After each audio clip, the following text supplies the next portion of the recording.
Hey guys, I want to welcome you to the weekly Wednesday for the Financial Freedom newsletter, where every week, every Wednesday, we delve into something inspirational, motivational, something excerpt taken from the Financial Freedom weekly newsletter.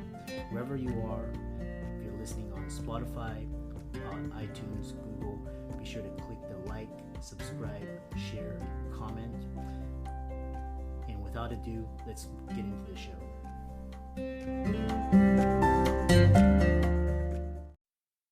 This episode is brought to you by Nerds Candy, calling all the gaming, tech-savvy nerds out there, the team carriers and keyboard warriors, the achievement hunters and part-time LARPers, the tech wizards and boss destroyers. When nerds come together, we live louder, leveling up in our own way. So let's raise our nerds in unison. The sweet, tangy, crunchy candy that's perfect for sharing. Nerds, shake things up. Shop now at nerdscandy.com. Guys, welcome to this week's podcast episode. I'm really excited about today's guest because today's guest is an expert in artificial intelligence, machine learning, all of the cutting edge technology that's coming. We're going to have a fantastic discussion. His name is Shakeel, based out of the UK, and he's got a fantastic story, experience, and background, and I'm happy to welcome him to the show. Welcome. Great to be here, Chris. Thanks for having me. Yeah. Tell people about your background and your story and how you got started. It's a bit of a strange story, Chris. I originally got into finance when I was a wee bit younger and worked in banking for many years. And fell out of that. I realised it wasn't for me. Got involved in health and safety, and simultaneously I was working and learning about health and safety at the same time. Kind of diversified into health and safety, and then over the last few years we have taken a more machine learning approach using data analytics to understand how productivity works and how businesses are losing lost time and how we can improve that.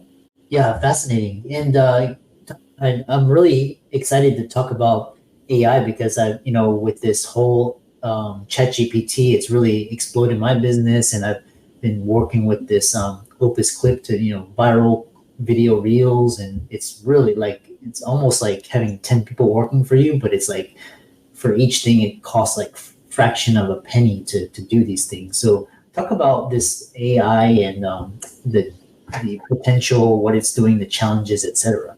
It's fantastic. It's such a great introduction to the world. However, at the same time, it does have some negative aspects to it. I think how you use it and how you perceive it can be either positive or negative. Especially now with the introduction of ChatGPT. We've been working on machine learning for like 18 months now. And, at the first 12 months that we were doing it, nobody was interested. Nobody was really interested in what we actually did and understood it. And go back, I think maybe 9 months now, at the start of the year, ChatGPT comes in, explodes, and everybody's interested in artificial intelligence and trying to do things through machine learning. And it's been exciting for us. It's from a health and safety perspective, it's quite scary as well. A lot of businesses and individuals are looking at artificial intelligence as a way to replace humans. And that's not the kind of mindset that we want business owners or businesses to take. We want to look at the way that artificial intelligence is there, or machine learning is there to complement human skill and advance human skill rather than replace human skill. So we would look at it from a point of view where it was last resort to remove the humans, people from doing the job. If it was maybe a safety or a health risk to them, then we would say, look, let's introduce artificial intelligence, rather than say, look, let's cut 50 jobs and put machines in there instead. Yeah, which is interesting. You're actually kind of in the camp where, we have to be mindful of the ramifications of AI, because, a lot of people, previous year talking about, the potential of AI and how much, but you bring up a valid point, which is, this idea of replacing workers, and kind of talk about this, because the camp is usually, they're saying we have to learn how to use AI in conjunction with humans and not just cut 100 jobs altogether. So talk about that. Yeah, I think with what we do, Chris, we do data analytics. So it's a kind of deeper level of learning and understanding what's going on in the business. So we're coming from the point of view, well, I'm a health and safety practitioner, first of all. So my ultimate job and my role is to protect human life first and safeguard them. So, I don't want them to be replaced by machines unless it's a necessity, unless, we're going to send them down some crazy dark tunnel or onto the Antarctic and we can send a machine instead, then it's totally different. But I come from the point of view that, we find what's going on in the business, what's going wrong with the business, and we then train individuals or to upskill them, to complement them so they've got more understanding of the role. Whereas, there's this mindset is that in certain individuals, not every individual, there's this mindset that, we don't need to do the job anymore because a machine can do it for us. That's not the case. We don't ever want to go down the route where machines are doing everything for us, because then we've got nothing to do. Well, we do have something to do, but we don't want to be in that situation. We want to be able to say, right, we've recognized that we can interact with the machines and artificial intelligence if we learn to upskill, learn new modules, new training, whatever the role takes, if that makes sense. Yeah. Because kind of what's happening is that this whole work from home movement and this whole area where social media and internet has allowed people to become self-employed or create their own businesses, and now these corporations are kind of sitting on empty commercial real estate and struggling for workers. So that's, the potential for software, AI, and robotics to come in and help boost up that area. And then also this idea of, but then you also, for example, with autonomous vehicles, where vehicles are going to be able to drive on their own, you have, thousands probably of, truck drivers that will be, out of a job right then and there. So kind of talk about how like areas where AI can help boost, and then and areas where we have to coexist, in some places where we don't have to replace jobs. So taking it from a safety point of view, rewinding it just about what I said there, we would look at a deeper level on what's actually going on in the business and what risk the work activity would create for the individual. So if the individual was in a position where they could be hurt or they could be injured and there was, risk to life, then we would say, let's bring in artificial intelligence to do that. However, if it doesn't say that, if it was a case that the risk or the work activity, we could reduce the risk to the individual by upskilling them, giving them additional training, enhancing their performance in some way, making sure that they were actually fitter, more agile to do the task, then we would look at following down that route.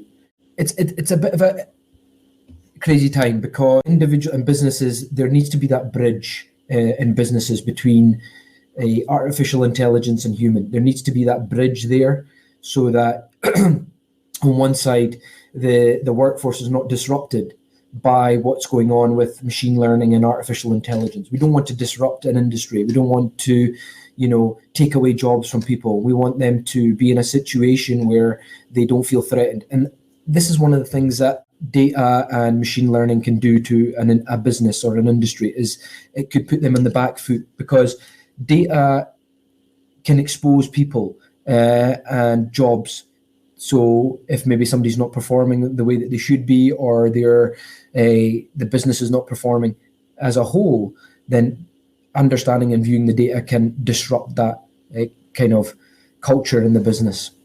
Yeah, I love that. I love that answer, because there's basically, you have to find out ways where you can kind of use it for good in some cases, as opposed to bad, which kind of brings us to these kind of the dangers of AI, this area of where we're moving from kinetic, or actually this area of AI and national defense and national security, where we're moving from kinetic warfare to more like information warfare and economic warfare. Kind of talk about, like, because you can imagine this moment where just the AI just goes rogue, or a rogue nation just kind of deploys this AI software and just shuts every it causes a lot of harm. So kind of talk about that from where you're looking at from like national defense and security and all of that.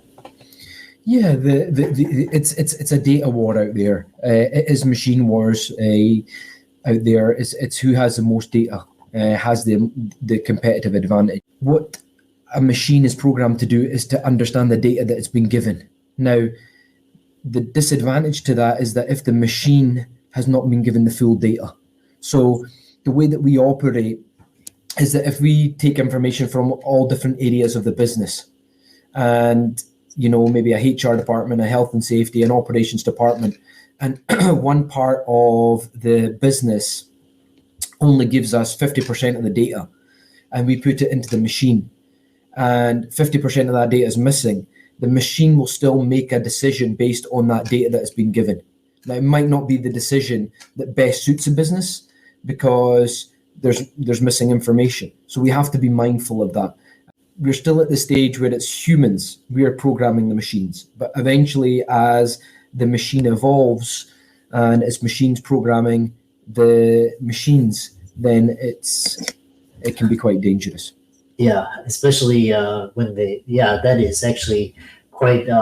And then I'm just imagining this moment where we have this catastrophic event with AI, similar to like a 9/11 or something, something big, and basically the government shuts it down, and can have all these rules and regulation. But what is interesting is you mentioned that it's happening so fast, and why is it happening so fast? And talk about this exponential curve that we're experiencing right now. It is happening fast, but is it happening fast? Because if you look at one of probably the biggest AI tools out there, like Google, how long has it been around? How long has Facebook been around? How long has Instagram been around? These are advanced AI machines. They're picking up data and telling you what you want to look at, and reading what's going on. Then they're going on to market you. That's massive internet. We've been using it for a long time, but we've just not accepted that we're using it. We were still in the denial stage that we're actually using artificial intelligence on a day-to-day basis. Now we are in the acceptance stage that we are using it, and it could be used in our business to replace our jobs. And that's where the threat comes in, and that's where the pushback comes in. And that's where, as individuals or business owners, as I talked about just moments ago, it's disruptive to a business now because there's a real threat involved. And that's why there has to be certain ways that you maneuver when you implement an artificial intelligence program or a machine learning program. It's interesting because I'm a father of two, and I've got two kids, 6 and 3, and they're using these tools all the time, not even thinking about it. Even, for example, if you look at Netflix now, and Netflix, it's actually got that algorithm built in it that it's actually telling you what's suited to what you want to watch. So they're using that from a young age, but it's only when you pull back and actually realize what it's going, you're letting the machine guide you to what you want to watch or what you're interested in. So it's really fascinating when people say, "Oh, it's just coming in," but it's actually been here for a long time. We've just not noticed. Yeah, and it's getting better and better. Just the recommendations, and again, it's an early technology. One thing, kind of talk about is this. So I've been reading, like Google, Microsoft. I think the first, OpenAI, the ChatGPT was like the kind of the mass large language model, but Facebook and Google, Amazon, they're all developing their own large language models. Kind of talk about how that intersects with machine learning. What's that's going to mean? What do you see happening from there? ChatGPT is an absolutely fantastic tool because you're asking it to do things for you, and then ChatGPT is, the more and more people put into it, the more and more data that they've got and the more information that they're doing. They're maybe extracting stuff from Google or they're extracting stuff from Amazon, and then they're putting that in, and then they're asking the machine to give them their point of view. The advantage that I see Facebook, Instagram, Microsoft, and all these businesses that they have historical data. So they have years and years of data on how individuals interact with their platform and what they're actually looking for. So they can actually create that algorithm, or they can track certain things down a lot quicker. Think about how many Facebook posts, blogs, groups that are actually available on Facebook just now, and what you could access if you were able to type it in like ChatGPT. Tell me all the stuff. Tell me all the groups that are artificial intelligence and machine learning, and it'll list etc. All the groups with specific parameters. I think that I don't know the kind of ins and outs how they're going to do it, but I think that the historical data will be the advantage that they have, because they can actually understand people's behaviors and patterns, and all the information is there. It's probably really frightening how much information Google Meta actually have, So it's probably actually really frightening.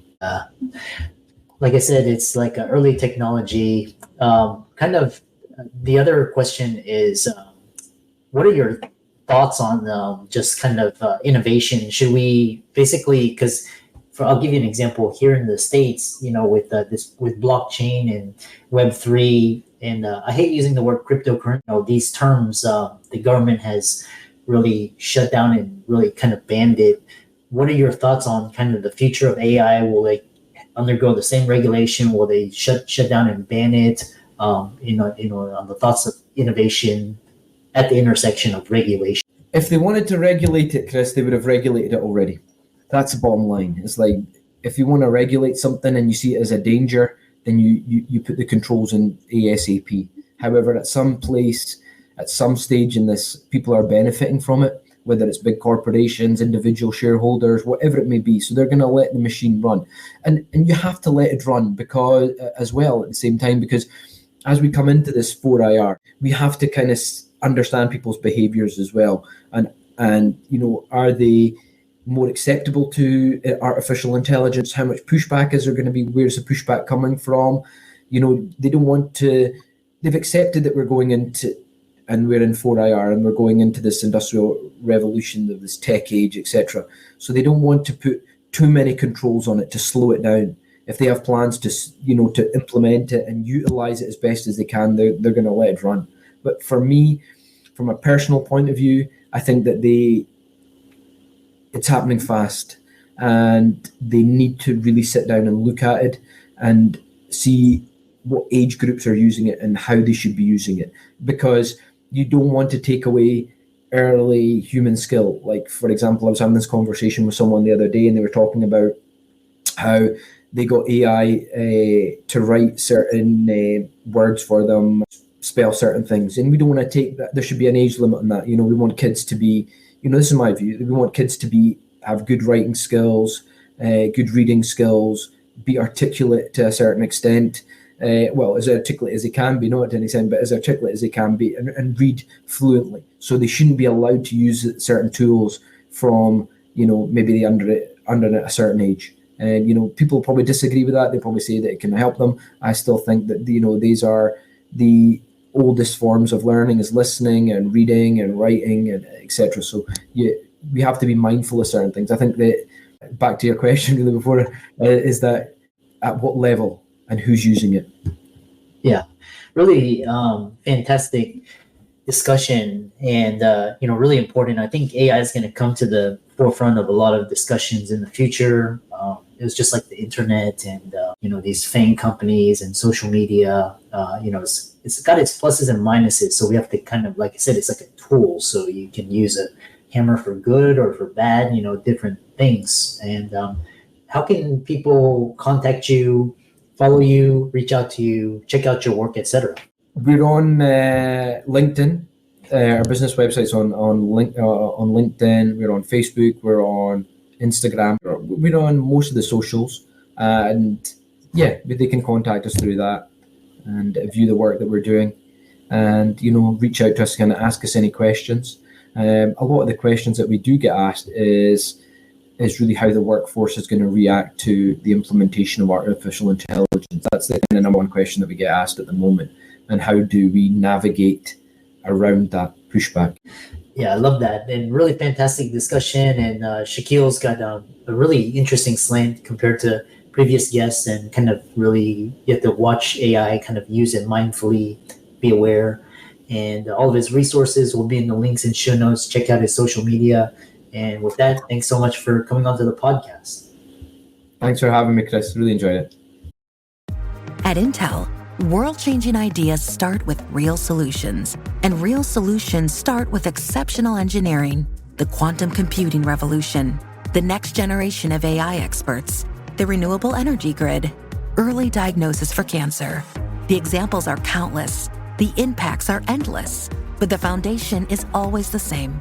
It starts with Intel. Learn more at intel.com/stories.